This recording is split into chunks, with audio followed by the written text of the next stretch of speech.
再來關心的是嘉義科學園區的台積電，即馬是當咧去先進防撞廠，毋過所發生這偷摕電纜線的代誌。專案小組是發現一個姓曾的包廂負責人，還閣有2個員工，趁這天色暗、人較少的時，偷摕這園區內底電纜線的原物料，不法所得是有買500萬遐爾啊濟。檢方是針對其中2個人甲求判10檔，也來另外一個因為有甲這部分的錢甲摕轉來還，所以求判9檔半。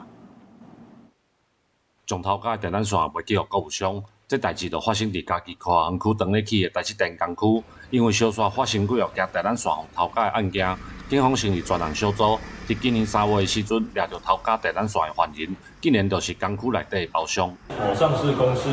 報案電纜線遭竊，所以成立專案小組擴大搜證，發現本件為計劃性、組織性的竊盜犯罪。立即報請嘉義地檢署指揮偵辦。警方表示，姓曾的包廂甲2名員工，自去年12月開始到今年3月之間，利用工區暗時工作人員較少的機會，偷假別的包廂囥佇現場的電纜線，計共有4千外公尺，買錢將近500萬。具體莊男等人到案之後，並查獲電纜線一批。莊男等人也經法院羈押獲准，全案移送嘉義地檢署偵辦。嘉義地檢署指出，嫌犯佇指標性的產業工地來犯案，嚴重破壞社會治安甲產業發展，所以按刑法準強度罪嫌來起訴，並且求處3人10年到9年6個月不等的有期徒刑。專案移送嘉義地方法院。記者林慧婷，嘉義報道。